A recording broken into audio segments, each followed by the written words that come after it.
ময়মনসিংহের বালুকা এমন একটি ঘটনা ঘটেছে যা সত্যি হৃদয় বিদারক। লেকিন এই হৃদয় বিদারক ঘটনা ঘটানোর কারণে বা পিছনে কে দায়ী? এদেশের গভর্নমেন্ট দায়ী নাকি মুসলিম তাওহিদি জনতা দায়ী? এদেশের মুসলিম তাওহিদি জনতা ইসলাম প্রিয়। ইসলামের ব্যাপারে বা ইসলামের নবীর ব্যাপারে বা ইসলামের কোনো একটি শাখাগত বিষয়েও যদি কোনো হিন্দু বৌদ্ধ খ্রিস্টান বা কোনো নাস্তিক উল্টাপাল্টা মন্তব্য করে, তাহলে এর সাজা শাস্তির দায়িত্ব হচ্ছে গভর্নমেন্টের। কিন্তু এদেশের মুসলিম তাওহিদি জনতা আজও পর্যন্ত গভর্নমেন্টের পক্ষ থেকে এ ধরনের কোনো সুরাহা, কোনো ধরনের সিদ্ধান্ত পাননি যে অমুক ব্যক্তি কোরআন সুন্নাহ নিয়ে অবমাননা করেছে আর তাকে জনসম্মুখে এ ধরনের সাজা শাস্তি দেওয়া হয়েছে। পায় নাই।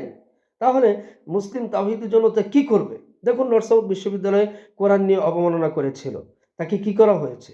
তাকে হেফাজতে রাখা হয়েছে, ভালো মন্দ খাওয়ানো হচ্ছে। যেমনটা বিগত দিনগুলোতে আসাদ নূরকেও জেলখানায় আবদ্ধ করে ভালো মন্দ খাইয়ে পরবর্তীতে আস্তে করে ভারত পাঠিয়ে দিয়েছে। ভারত থেকে সে এখন অন্য রাষ্ট্রে চলে গেছে। এইভাবেই তো নাস্তিকরা পার পেয়ে যাচ্ছে।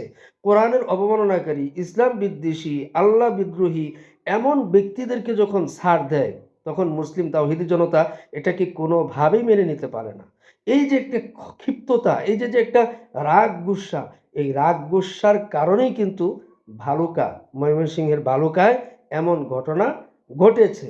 যদি তারা বিষয়টা আগে তদন্ত করত, সে কি বলেছে সেই জিনিসটা আমরা জানতে চাই, তাহলে এ ধরনের অনাকাঙ্ক্ষিত ঘটনা ঘটতো না।